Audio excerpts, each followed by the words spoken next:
Hi folks, Matt Easton here. So in a number of my videos the question has come up about specialisation for blades for thrusting.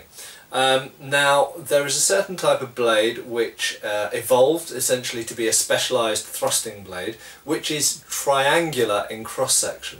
Now if we think for a second about a blade which you're not intending to cut with, you're only intending to parry, block, defend yourself with and to thrust with, there is actually no need at all to have edges on that sword. Okay, so this triangular blade section, which is perhaps in modern life most widely experienced on an épée of a fencing épée, is a triangular section blade. If you think about a triangle for a second, a solid triangle is would create a relatively heavy blade, and of course if you're dealing with a blade which is only designed to thrust, but thrust and defend with and not to cut, you don't really need weight in the blade. Weight in the blade generally is only something that might be desirable with certain types of cutting sword or cutting weapon in fact. If you want a blade to be specialised just for the thrust, then in fact you want it to, you don't need it to have edges necessarily, so a triangular blade will do, but therefore you don't need a solid triangle and you end up with what's known as a hollow ground triangle, or sometimes in contemporary sources, in 17th to 18th century sources, known as a hollow blade. Okay, I have an example here to show you. So I'll move the blade as close as I can and try and use the reflection of the light. So you will see that this blade has no front or back edge as such. It does technically have a front and a back, but they are not sharpened edges. And this is a very similar blade section to an épée, to a fencing épée. But you'll see that in fact this is a sharp blade. It is not a blunt fencing blade. It's what's known as a hollow ground triangular section blade, and this was most famously found on 18th century small swords. In actual fact, this is a non-regulation 19th century officer's sword with essentially a small sword blade on it, and you'll see that it's triangular hollow ground section.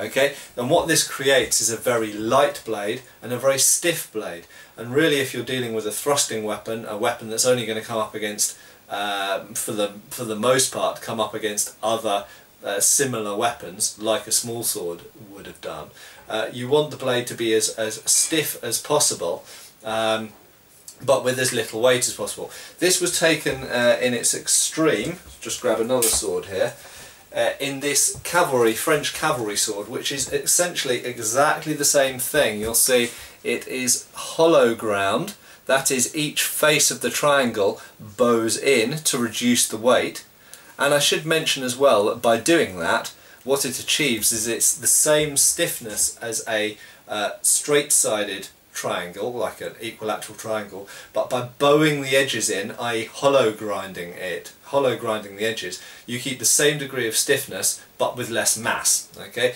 and on this cavalry, specialised cavalry sword, and this is again a non-regulation sword, it's an experimental type, you have three sides, each hollow ground, and you end up with a really stiff blade. I can barely flex this one at all actually, without using my feet at least.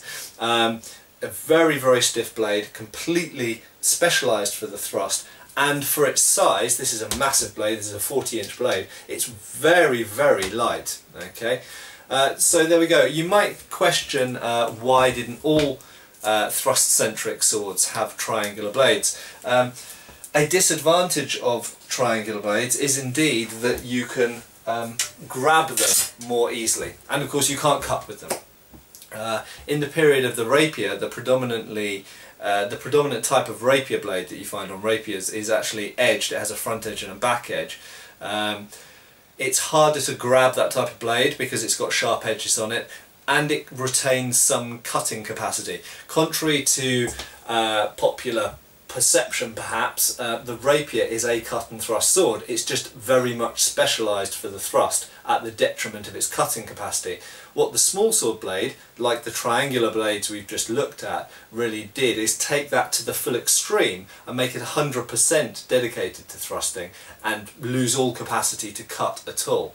One final thing I should mention, you can perform a hit with these blades. You can of course just whack someone with the blade, but it's like hitting them with a bar. You're not going to cut them, you're not going to do very much damage.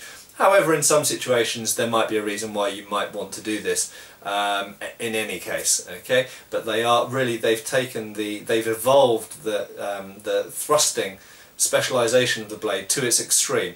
And I will talk in a future video about estocs, which a few people have recently asked me about. The term estoc or tuck was used for a variety of different swords at different times and different places, so it's a somewhat complicated issue.